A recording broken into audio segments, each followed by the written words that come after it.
So, back in December, I uploaded this video for my animation class called I Don't Dream of Frappuccinos.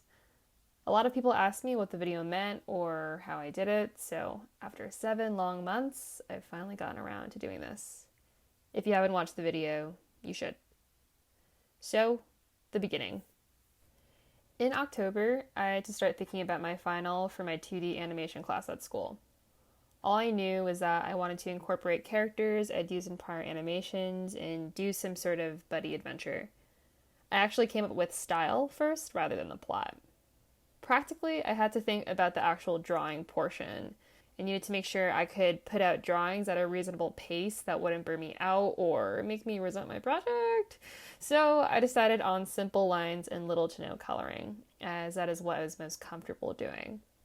In school, I was a big doodler, still am, and had a phase when I would constantly draw comics and cards for my friends in high school. These eventually died down, but the drawing style has stayed with me since, and I guess the passion. I could have done my whole animation like this, but frankly, I thought it would be kind of boring for both myself and the viewer. I really wanted to incorporate poppy colors, whimsical shapes, and fantasy, taking inspiration from Rebecca Sugar's Steven Universe and these beautiful landscapes. But I felt like doing the whole animation like this would be kind of tiring for me from a drawing perspective. So I asked myself, how could viewers reconcile two distinct art styles in one animation? At the time, I had just read a book about dreams and reality, and that got me thinking about how our dreams can be super vibrant and fantastical, while our woken reality is actually super boring and monotonous. I thought this conflict aligned well with the two styles I wanted to use. Thus came the dream and I Don't Dream of Frappuccinos. It's hard to say how many hours it took me to make this. Generally, the animation was made over the course of 2 to 3 months, but I wasn't animating every single day. However, I was thinking about the animation all the time. I made sketches in my planner, on my whiteboard, on post-its, or whatever was nearby. A lot of my ideas came at random moments and often inopportune ones, like during the middle of lecture. I drew all the scenes on my iPad using Procreate, which is conveniently also my note taker. So it's super helpful when drawing looks like note taking. Some people ask me if the animation changed as I was working on it, and the answer is yes. While the character, setting, and general plot remained the same throughout, some of the intermediate scenes changed. I initially wanted Space Buns to climb the mountains you see in the background and slash through goo monsters and eventually reach her friend. However, I realized early on that was way too ambitious and decided to change how Space Buns frees her friend from her mind. From a workflow perspective, I knew I would have to compromise aesthetic quality or fluid animation for efficiency based on my timeline. Luckily or not, animation is actually all about shortcuts or how you can achieve the same effect with the least amount of steps or effort. So strangely enough, this aligned really well with my engineering brain, and I found that to be helpful as I planned out how to animate my scenes. The characters. We'll call our two mains Space Buns and Sleepy. A lot of people ask me if these girls were me or some version of me. And my answer to that is sort of. I mean, neither of them are fully me, though they do take after me, kind of obviously. As a creator, I think there will always be parts of you in your creations. I just found it easiest to base the characters off of my own experiences, and very literal, translatable ones. I identify more with Space Buns and base most of her reactions off of my own. I mean, I voiced her, but I wouldn't say she's fully me. She's not meant to be anyway. Aside from my past animations, these characters and designs take large inspiration from my own life and animations and video games I've enjoyed. For one, the girls are baristas at a trying to be bougie, has CBD in their lattes but overcharges everyone, but also in the middle of the suburbs cafe called Caffeines. I too once was a quote-unquote barista for a coffee shop. I barely call myself a barista, but anyway, the girls are co-workers, but also friends-ish. I toyed with them being sisters or cousins or strangers, but settled on semi-friends. I thought it'd be easier to work with. I thought that kind of putting them in this vague, we're friends, but not tight, allowed me to kind of stretch out their relationship more. Their dynamic is heavily inspired by 2 in the AM PM and the Witches of Craig in the Creek. Space Buns is taken right from a character homework assignment I had for class. Her normal outfit is indeed something I own. I also had the idea for dream fits, or outfits the girls don when they enter the dreamscape, the unconscious area. Like how lots of TV, movie characters tend to transform when they enter a new dimension. I was thinking kind of like Sailor Moon and Winx Club. So Space Buns' dream fit has all kinds of influences, which you can see here. Without really realizing it, Sleepy, on the other hand, is very similar in design to Bee from Bee and Puppy Cat. Her dream fit was more fun to design, and I thought I could take more creative liberty with it. It has its own array of influences and combines elements from a traditional nightgown and a Korean hanbok. Although unsaid in the animation, Sleepy has narcolepsy or sudden sleep attacks, say even during the day or when you don't prompt them, and this is what starts the whole conflict. So inside of Sleepy's head, Space Buns embarks on a small journey and, casually enters her mind to wake up her friend while encountering things from Sleepy's unconsciousness that she was not expecting. So the quest begins with Space Buns arriving in a deserted land. I wanted parts of her quest to poke fun at the typical video game main character's journey.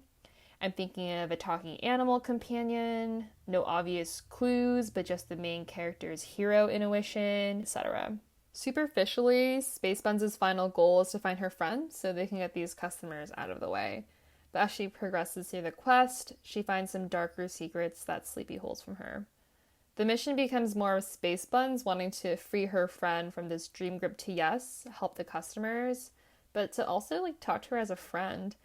Although Space Buns is more of the main character and gets more visibility, we follow her throughout the story, I wanted Sleepy to still hold weight and be, a character. Her brain still sends aid and signals to Space Buns when she needs it. Sleepy essentially plays the god role, which makes sense. It is her head. Okay, tangent but related, let's briefly talk sounds. All I want to say here is that I only voice acted because it gave me more flexibility. Dialogue was always slightly changing because I wanted to sound natural, and I was also changing the story as I animated, so I didn't want to constantly pester a second party. I initially wanted Sleepy to speak at least once, maybe for the letter scene, and considered another voice, but I decided against it. So anyway, I recorded with AirPods on an iMac Lamau. Although it's not the best sound quality, I kind of like the grain in it, and I like that it wasn't totally flawless. But anyway, conclusion, am I the best voice actor? No, but did I serve my own purposes? Yeah, for sure. What was more difficult was animating the talking, so the lip movements of all my characters. Some people asked me for maybe the hardest part. I would say that was. I was initially scared to include music because I had zero idea what would fit. But once I settled on the theme of dreams, I thought about when Glass Animals came out with their record Dreamland in 2020. I obviously needed to include their title track into my animation, so I did. Dreamland by Glass Animals. The other songs I considered were It's Also Incredibly Loud from the same album, the classic Dreams by Fleetwood Mac, and Sleepyhead by White Lights. As for the other song in the animation, I was really into Kamiko. They're a Japanese pop duo. Their song, 300 Million Yen. I thought it would work great in the animation for something fun and light. I was considering maybe just the end credits, but I ended up using it in my walking scene. And that scene was by far my favorite to make. The scenes. So, the walking scene. I really like this scene because visually, it just looks really cool. The music in the background is great, and it was easy to animate. So this scene took inspiration from Undertale, in which the main character walks in place through these beautiful scrolling backgrounds. This scene was also practical in that you can, 1, see more of the dream world, and 2, quickly transport the character from one place to another in a logical way. So I animated this scene by first sketching out walking frames of Space Buns. Making her a tiny silhouette was helpful in that I didn't need to focus on the details or color. In the scene, she actually stumbles and everything stops for a bit, including the music, before she recovers. I put this in because I thought it would be funny, a little meta, and another subversion of video games. She's not a video game character or superhero or invincible, she's human. Anyway, the trick to this scene is that while she's walking in place, the background is moving behind her, known as a scrolling background. I basically drew out one panel in Procreate and mirrored that panel twice to create a really long landscape. Basically, this scene used a lot of shortcuts, and that was super helpful. The next scene I got questions on was this guy, the monster scene. We get a small glimpse of this wacky eyeball-looking thing, but are immediately shut out alongside the character. This is intentional. What we're seeing is this squirming manifestation of Sleepy's insecurities, or the thing she keeps hidden. And I mean, she tries. She slams the door on us. Even in her unconscious state, she can still control certain parts of her dreamscape. The monster's design was inspired by a couple of things. Common trend here. I like the idea of an all-seeing, judgmental eye, like one that follows you around and will not stop perceiving you. The hands and arms are things that constrict Sleepy. Things like social media, work, mental health, body image, etc. There's a hand that grows out of the monster towards the top of this structure, which is what we see in this scene. It's wrapped up in this black goo we see throughout the animation, visually representing entrapment. Drawing and animation-wise, this monster is composed of several layers, so this was all achieved by using symbols in Adobe Animate, so you're basically able to create several frames that are considered one symbol, and you can actually put a ton of symbols onto one screen and have them animate, or I guess move all at the same time. So this is what I used in order to create this monster and the movement. Okay, next up is the end. Part 7. We see Space Buns whip her sword at the hand and destroy the goo, and Sleepy wakes up and she's all thankful and stuff. Space Buns is like, oh my god, I'm exhausted and I just did that. And then they wake up and they're back in the real world. But in their reality, they find out that the annoying, beggy family that they had imagined would come in was actually on their heads. And it turns out that the actual family that comes in is exhausted, agitated, and only wants to use the free bathroom. I had the ending planned out from the start and wanted it to be ironic and kind of abrupt in order to place the duo back in the real world. If I could redo the animation, I would redo the first and last scene so this is more clear. But the key things I wanted to convey were 1, friendship is magic, but seriously, like, your friends are important. And 2, everything is not as it seems.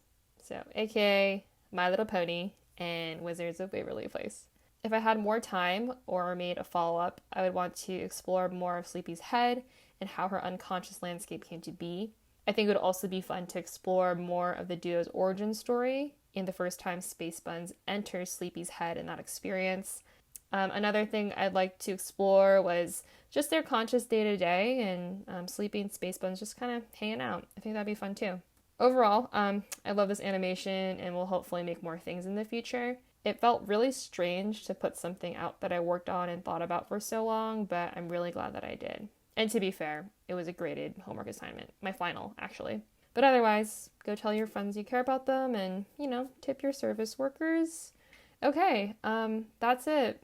Thank you so much, and peace. Okay, so this wouldn't be a mini-Han video without unnecessary tangents and over-explaining. If you're the type of person who Wikipedias the plots of everything ever, then this is for you. I Don't Dream of Frappuccinos, or I Don't Dream of Labor, the book that inspired the dreams. Why fraps? Well, they're mega time-consuming to make, and this claim is backed by empirical data. Frappuccinos are trademarked by Starbucks. The more general term is probably like a frozen coffee or something. This is just a translation of I don't dream of frappuccinos in Korean, said like frappuccino를 꿈꾸지 않아요. It's also printed on Sleepy's Dream Fit. This bird is the same bird as Beatrice from Over the Garden Wall. Great show and a great soundtrack. You can see right here where I realized I would have to extend the background to make the scene work. It's a literal smudge and not an artistic one. If anyone was wondering, this is what the note said. BTS, Steven Universe, and Midnight Gospel. Real life outfits per usual. I don't own the striped shirt though. I'd like to. This peace sign on the building is eerily similar to this one from Love Advice from the Great Duke of Hell, which you can read on Webtoon. There is a lot of pinky red in this animation. It's on purpose. Okay, that's really it. Thanks.